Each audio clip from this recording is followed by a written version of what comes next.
On October 29th, 2025, Mercury moves into the sign of Sagittarius, but he won't stay there for long because on November 9th, he'll move back into the underworld, into the sign of Scorpio, where he has been traversing the unconscious, the emotions, the depths, the emotional waters of Scorpio, only to come and rise up again in the sign of Sagittarius in December. So Mercury will be in this dance between Sagittarius and Scorpio all the way up until the new year, January 1st.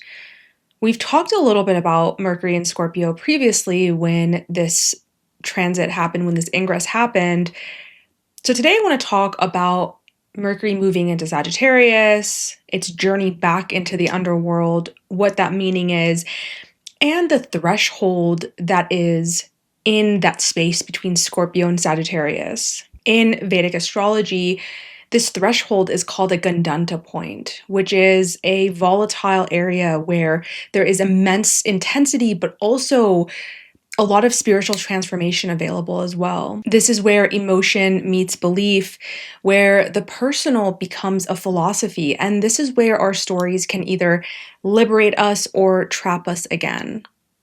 I don't know about you, but the last few days as Mercury was in this Gandanta point from around the 27th until even today this video comes out, it's still in that space. There's been a lot of confusion, a lot of exhaustion in my field, a lot of tension in my body, and feeling like I'm getting these hits of clarity, but then in between that, I'm feeling very overstimulated or distracted or foggy and unsure and confused, and then having these moments of clarity. And I've just been resting a lot because it seems like it's been very erratic, and this is very likely when we have planets moving through the Gandanta point, especially the one between Scorpio and Sagittarius, which is the most volatile of them all. We'll talk a little bit more about Gandanta in a little bit, but I just wanted to name how I've been experiencing Mercury moving through here because Mercury is our mental. So it's how we think on the inside, and there's been a lot of chaos for me there, and really emotional chaos as well, because Mercury in Scorpio is a merging of our minds with the deep emotional waters of the unconscious. So the mental chaos has also coincided with a lot of emotional chaos as well. And when Mercury moves into Sagittarius, technically he's debilitated here. And that's partially because Mercury in Sagittarius is visionary. Or Sagittarius is visionary, whereas Mercury likes details, and Mercury likes to think and perceive, but Mercury in Sagittarius is trying to turn feeling into understanding, and it's trying to turn our survival into some sort of a meaning, give it some purpose. And over the next several weeks, as Mercury goes over this Gandanta point, this threshold, we'll be invited to revisit the depths of our emotions and our minds, but this time with perspective. Now, as we move forward, I want to give some dates, and I highly, highly recommend that you write these dates down. You grab a piece of paper, you go into your notes app right now, and you write this down. Why? Why is this important? Right now, our mind is trying to make meaning out of the pain. And what we can do is help it in that process. And how do we find meaning? When we find patterns. And how do we find patterns? By tracking certain things. When it comes to this like mental chaos and the fogginess that we're feeling, this can give us a little bit of an anchor to hold on to as we're navigating these depths, because as I noted in my previous video about Saturn and Neptune, we're in a grieving process. Things do feel foggy because of a lot of reasons. And if we want to fall into that feather bed, then we have to give our minds a small sense of anchoring to allow us to continue to fall. And here's the thing that I'm noticing as I'm moving through this transit is that this is an unfolding story, right? Mercury moves into Sagittarius and then he'll move back. So we get a glimpse of insight, we get a glimpse of the meaning or a different perspective on the pain that we're going through, and then Mercury's thrusted back into the underworld. So there's not a sense of finality in the meaning right now. Can we let that be okay? We'll talk a lot about, or a little bit about, the other transits that are happening around this time that I think are important to be aware of, but what I'm noticing right now is that I don't have to go search for meaning out there. Yes, I can research. Yes, I can look into things. I can listen to certain things. But what I'm noticing is that I just have to be aware and quiet enough to listen when meaning wants to emerge. And tracking transits can be a really amazing way to allow meaning to emerge. So let's talk about this. Mercury enters Sag October 29th. And Mercury will turn retrograde on November 9th. Okay, so write these down. Mercury will re-enter Scorpio on the 18th. And then Mercury will re-enter Sagittarius on December 12th until the 31st. Now, to take us even a step further, this is just so you understand where the energy is moving, okay? To take this a step further, I have 3 sets of dates here to remember. Why? These are the areas where Mercury will be in that Gandanta point in the Scorpio part specifically. So we'll talk a little bit more about the Gandanta, but as it's here, it's going to be making some meaning. From the 25th until the 30th, Mercury will be at the end of Sagittarius, or at the end of Scorpio, and in the beginning stages of Sagittarius. And it's involved in that grand water trine. The same thing happens on the second set of dates I have, 11/19 to 11/23, and also 12/6 to 12/9. So this is when it will be connecting with Saturn and Neptune in Pisces, Jupiter in Cancer, and giving us a beautiful chance for flow and integration and understanding on a deep, visceral, emotional level. So keeping track of what's coming up around these times, because the first time it's going to be direct. The second time Mercury is going to be retrograde, and then the third time it's going to be direct again. So we're having 3 passes. Now that we have those dates out of the way and we've committed to trying our best to track them, I'm right there with you guys. I'm going to be doing the same thing. And actually, when Mercury goes retrograde, I do something called a Mercury Retrograde Rewire. So if you're interested in doing that, is where I pretty much pick a theme around that Mercury retrograde pertaining to the sign that it's in, and I choose a theme to rewire during the entirety of the Mercury retrograde, and I invite you guys to do that with me. So if that's something that you're interested in, comment down below and just let me know I'm in. And I'll see what the consensus is and if I want to do it this year. Generally, the theme emerges whenever my creative impulse wants it to emerge. And this retrograde won't be happening until November 9th, so we have some time for me to figure that out. But if you're interested, comment I'm in down below. So let's talk a little bit about Mercury moving into Sagittarius. Mercury's journey has been deep in Scorpio. This is where we traverse the underworld, right? This is where I did my shadow work workshop, and it was just such a beautiful experience, and our mind was naturally tuned to the depths. Now Mercury has moved into Sagittarius and it's rising for air. It's grasping for meaning in some way. Mercury is the messenger.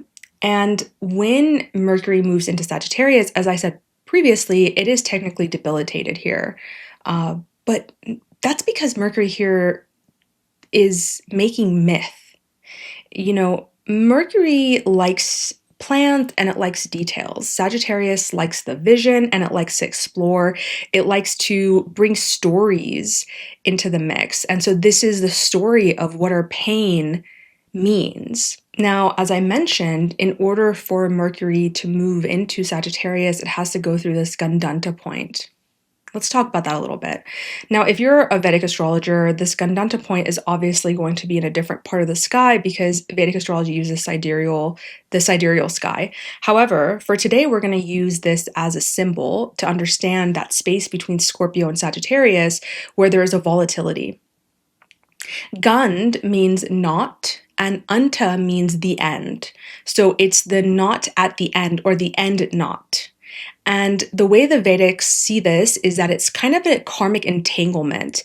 And the Gandanta is between the water and fire signs. So when Pisces moves into Aries, when Cancer moves into Leo, and when Scorpio moves into Sagittarius. However, this one specifically is the most intense one. I want to read something from Camilla Sutton about Gandanta, specifically this one. She says, Scorpio and Sagittarius Gandanta is the most difficult one as it moves the inner soul towards its final direction, towards merging with the universal consciousness. This is the stage where the material ties are being shattered and the soul realizes its true spiritual direction. This is where the maximum churning of inner emotions takes place. Even when the soul recognizes its path towards its true nature, it fights against it. This is never an easy task. It creates many psychological or physical blocks that need to be tackled with great maturity. On the other side of these blocks, though, is this massive inner transformation, this massive spiritual transformation that is available to us. So what we're going through is we're trying to untangle this knot. And lucky us, because we get 3 different tries with Mercury. The best way to deal with this knot, the Gandanta, is to bring a lot of presence. Now, I just want to say personally, I am very familiar with the Gandanta because 2 of my most important placements are at the juncture of Gandantas, my rising and my moon. So I'm very naturally attuned to the energies here, the volatility here. My moon is actually at this Gandanta point between Scorpio and Sagittarius in the sidereal sky. I could tell you from personal experience that it is an unraveling that can feel quite difficult as water merges into fire, and it creates this, it's quite volatile in the sky, which is why I mentioned this like fogginess, this overstimulation, because our mind is trying to literally grasp at the depths of the emotion that is trying to come up right now and try to make meaning out of it. The best way to work with these knots is to have immense presence. And this is hard when it's Mercury, because Mercury likes to think, right? This rules the mind, and the mind can be all over the place. It can be in the future, it can be in the past. And what we're trying to do is bring it into the present so that transformation can naturally arise. I talk about this often with mindfulness and meditation, is that we say that, we don't meditate to be mindful. We meditate to create the causes and conditions in which mindfulness can arise. And this is the same thing. We're creating the causes and conditions in which meaning from our pain can arise. The emotional chaos can be turned into a sense of purpose and perspective for our spiritual path. It can give us insight on why it is that we're even going through this emotional churning, this inner emotional turmoil. The danger here is moving too fast and trying to turn your healing into a story before you've actually integrated it, which is why I gave you those dates, and I think those dates are really important. Now, I want to just mention something else that I'm doing, which is that I am doing a digital detox around these dates where Mercury moves over the Gandanta point. So I'm abstaining from scrolling. And once again, I invite you to do something similar. Maybe it's not as intense as, days of digital detox. Maybe it's every night before bed for an hour. You don't consume, or in the morning for the first 2 hours, you remind yourself, my mornings belong to me. They don't belong to the internet. They don't belong to my email. My mornings, my first hour belongs to me. Even if that's the only hour that belongs to me, my first 30 minutes belongs to me. And the reason why I say this is because right now the mind is overstimulated, and especially even just being in Sagittarius, because of the breadth of the vision in Sagittarius, the mind gets very overstimulated. It has difficulty seeing the details and seeing the plan, and so it's really great once again for meaning making, but it can create a lot of instability. So how can we help that process, right? This is like us trying to help our bodies and our minds in whatever way we can, and one of those ways is stopping the influx of constant information or decreasing it to some level. Find ways where we can get more quiet and allow that inner voice to come through the stillness. And I want you to think every time Mercury goes retrograde, I have multiple videos about this where I've talked about Mercury retrograde in the past, but retrogrades are retrieval missions. And as we're moving through the end of this year, we already know that there's a sense of pulling back. And that's only going to be intensified because Mercury is going retrograde. On November 7th, Uranus moves back into the sign of Taurus. And on November 11th, Jupiter starts his retrograde.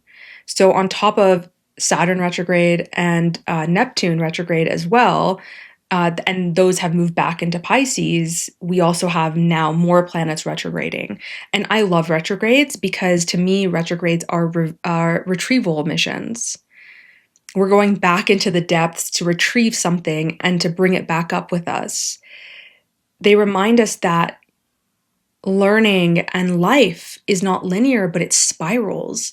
And so every time we go back and we think, oh, this thing again, but now we're integrating it at a higher level and we're spiraling upwards. This is why I do Mercury retrograde rewire, because I want to rewire how we think about retrogrades, and Mercury retrograde tends to be the one that we deal with most often, most acutely, because it goes retrograde so often and it's a personal planet. So we feel that very intensely when it goes retrograde.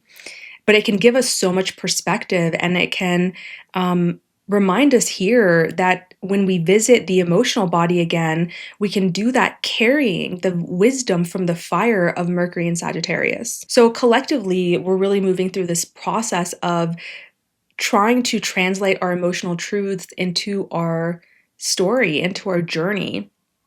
And the Gandanta is showing us where that knot is, where that space is that we need to unravel or to untie, the story that no longer fits the story of who we're becoming. It needs to be unraveled so we can release it and move into this new space of transformation.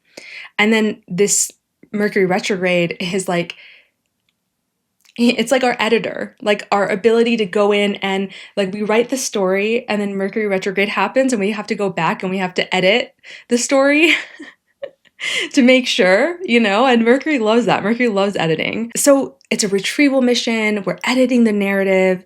These are ways that we can think about this retrograde as it's happening. So what is this emotional chaos trying to reveal to you? If we just even tie it back to my thumbnail, this emotional chaos is trying to reveal to you that you already have all of the answers within.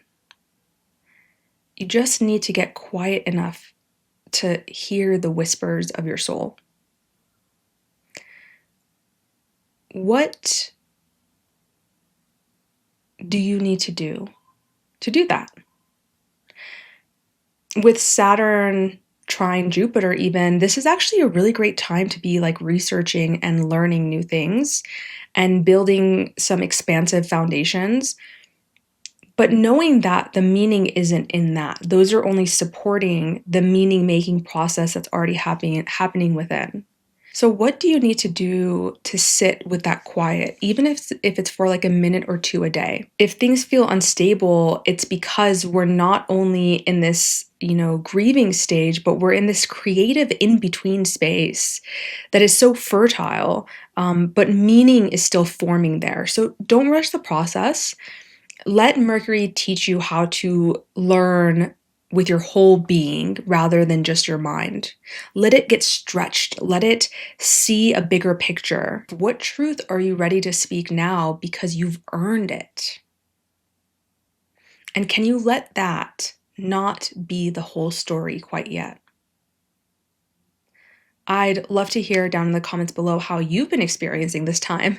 Please don't tell me I'm crazy and I'm the only person who's been experiencing this mental chaos and the exhaustion and all of these different things that I've been feeling. Like my mind is just going all sorts of places. It's excited one second and then I'm like, I'm so sad.